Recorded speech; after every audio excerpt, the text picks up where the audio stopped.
अब वेदनी कर्म, वेद यति वेदनी, वेदन कराता है इंद्रियों के द्वारा, जो सुख और दुख का वेदन कराता है उसको वेदनीय कर्म कहते हैं। तो उस वेदनी में दो प्रकार है, साता वेदनी, असाता वेदनी।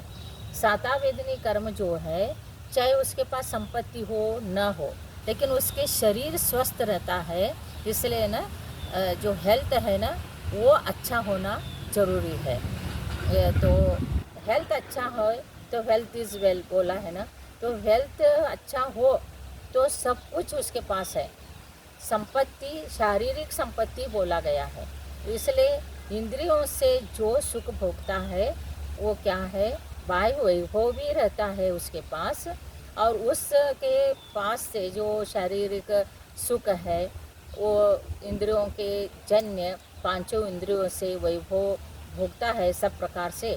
लेकिन कैसे भोगता है कि व्यसनी बनकर नहीं, जो अच्छी तरह से उसका स्वास्थ्य अच्छा है, खान पान शुद्ध है और वो सब चीज़ व्यवस्थित शुद्ध भोजन करता है और फिर प्रकृति आराम है, तो उसका साता वेदनी कर्म का उदय समझ लेना। और असाता वेदनी कर्म के उदय में संपत्ति है, खान पान है, सब खाने के लिए है, पीने के लिए है, वैभव है, सोने के थाली में भी खा सकता है, इतना श्रीमंत है, फिर भी वो दाल रोटी खाएगा, तो क्योंकि उसके पास बीमारी है। तो कोई ना कोई बीमारी होने से वो परेशानी रहता है, शारीरिक परेशान रहता है। तो पूर्व जन्म में उसने वैयाव्रत नहीं किया, साधुओं का वैयाव्रत नहीं किया, और किसी अनुकंपा भाव नहीं किया, और किसी जीवों के प्रति दया वात्सल्य नहीं किया, और इसलिए आज वो रोगी होके जन्मा है।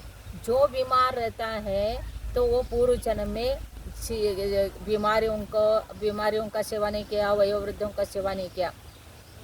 इस भाव में भी कोई बड़े लोगों का, माता पिता का, वयोवृद्धों का, गुरुओं का सेवा नहीं करता है, उनके साथ विहार करना चाहिए, आहार देना चाहिए, बड़े लोगों को खाना बना के खिलाना चाहिए, अपने हाथ से बना के खिलाना चाहिए, प्यार से खिलाना चाहिए, और कितना सेवा शारीरिक उनकी कर सकते वो सब करना चाहिए। तो ये सब करने से असाता वेदनी कर्म के नाश भी होता है, और वो पाप जो है वो पुण्य रूप फल देने लगता है।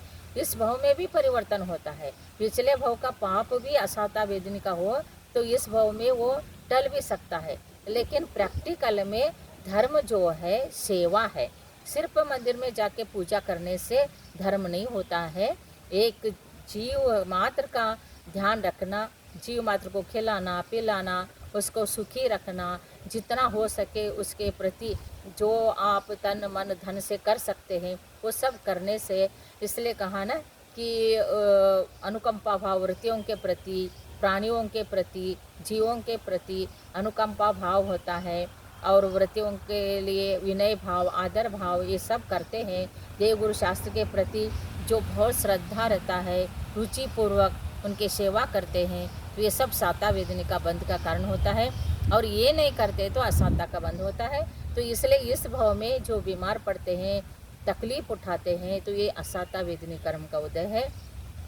संपत्ति सुख होते हुए भी उसको भोग नहीं सकते हैं, इसलिए असाता जो है पांचों इंद्रिय के द्वारा दुख दिया जाता है, तो उसको असाता वेदनी कर्म कहते हैं। इसलिए कहा कि जो इंद्रियों के द्वारा और अपने विषयों का जो अनुभव कराता है वो वेदनी कर्म है। तो सुख रूप से करे तो साता वेदनी है, दुख रूप से करे तो असाता वेदनी है। इस प्रकार आपको मैं संक्षिप्त में ही बता रही हूँ। तो ये वेदनी कर्म का है। और आवरण जो कराता है तो वो ज्ञानावरण दशनावरण, ये आवरण जैसा पढ़ाता कराया तो उससे ज्ञान में पड़ जाता है। मति ज्ञान श्रुत ज्ञान, अभी दो ही ज्ञान है हर किसी को। इस पंचम काल में अवधि ज्ञान, मनस्पर ज्ञान, केवल ज्ञान तो होता ही नहीं। मति ज्ञान श्रुत ज्ञान है तो वो क्षौपशमिक होना चाहिए। तो क्षौपशमिक में ज्ञान का विनय करे तो आदर करे, शास्त्र का विनय करे, शास्त्र के लिए दान दे, गुरु शास्त्र पढ़ाते हैं तो आदर पूर्वक विनय पूर्वक वो अत्यंत मन पूर्वक उसको सुने, मनन करे, चिंतन करे और समझे कि हमारा पूर्व जन्म का पुण्य का उदय है, इसलिए मेरे को शास्त्र गुरु के मुख से सुनने को मिल रहा है। ऐसे जो भाव करते हैं तो ज्ञानावरणी कर्म का क्षोभम इस भाव में भी होता है, जो पढ़ रहे हैं, पढ़ चुके हैं और ये सब स्मरण में रहता है।